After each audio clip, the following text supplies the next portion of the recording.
اعوذ باللہ من الشیطان الرجیم، بسم اللہ الرحمن الرحیم۔ سورہ بقرہ ترجمہ اور تفسیر، آیت نمبر 158 سے آیت نمبر 162 تک۔ ان الصفا والمروۃ من شعائر اللہ فمن حج البیت او اعتمر فلا جناح علیہ ان یطوف بہما ومن تطوع خیرا فإن اللہ شاکر علیم۔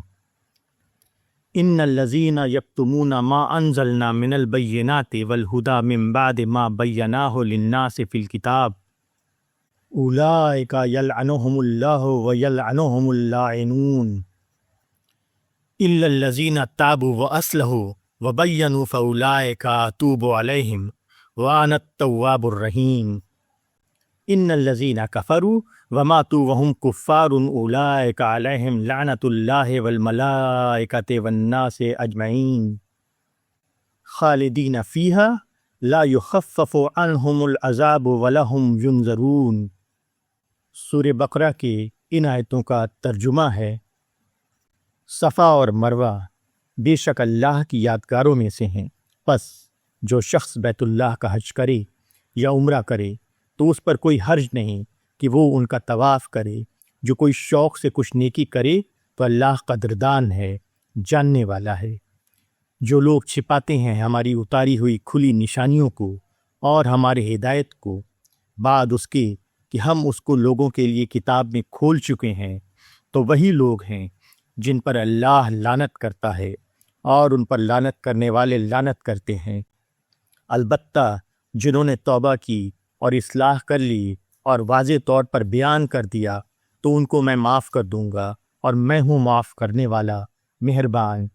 بے شک جن لوگوں نے انکار کیا اور وہ اسی حال میں مر گئے تو وہی لوگ ہیں کہ ان پر اللہ کی اور فرشتوں کی اور تمام انسانوں کی لعنت ہے، اسی حال میں وہ ہمیشہ رہیں گے۔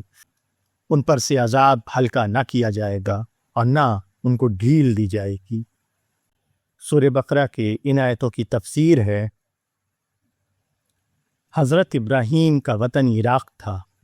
اللہ کے حکم سے وہ اپنی بیوی ہاجرہ اور چھوٹے بچے اسماعیل کو لا کر اس مقام پر چھوڑ گئے جہاں آج مکہ ہے۔ اس وقت یہاں نہ کوئی آبادی تھی اور نہ پانی۔ پیاس کا تقاضا ہوا تو ہاجرہ پانی کی تلاش میں نکلیں۔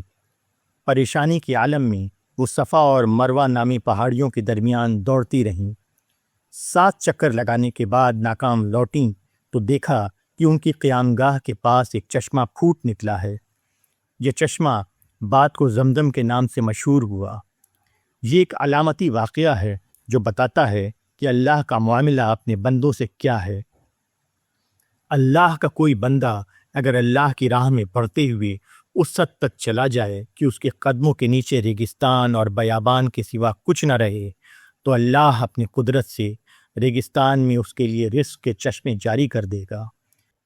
حج اور عمرہ میں صفا اور مروہ کے درمیان سعی کا مقصد اسی تاریخ کی یاد کو تازہ کرنا ہے۔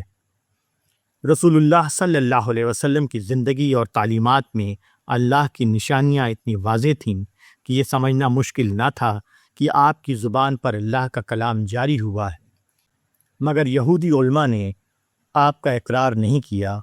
ان کو اندیشہ تھا کہ اگر وہ پیغمبر عربی صلی اللہ علیہ وسلم کو مان لیں تو ان کی مذہبی بڑائی ختم ہو جائے گی، ان کی جمی ہوئی تجارتیں اجڑ جائیں گی۔ اپنی کامیابی کا راز انہوں نے حق کو چھپانے میں سمجھا، حالانکہ ان کی کامیابی کا راز حق کے اعلان میں تھا۔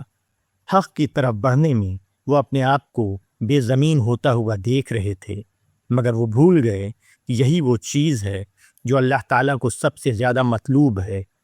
جو بندہ حق کی خاطر بے زمین ہو جائے وہ سب سے بڑی زمین کو پا لیتا ہے، یعنی اللہ رب العالمین کی نصرت کو۔ تاہم اللہ کی رحمت کا دروازہ آدمی کے لیے ہر وقت کھلا رہتا ہے۔ ابتدائی طور پر غلطی کرنے کے بعد اگر آدمی کو ہوش آ جائے اور وہ پلٹ کر صحیح رویہ اختیار کر لے، وہ اس امر حق کا اعلان کرے جس کو اللہ چاہتا ہے کہ اس کا اعلان کیا جائے، تو اللہ اس کو معاف کر دے گا۔ مگر جو لوگ عدم اعتراف پر قائم رہیں اور اسی حال میں مر جائیں تو وہ اللہ کی رحمتوں سے دور کر دیے جائیں گے۔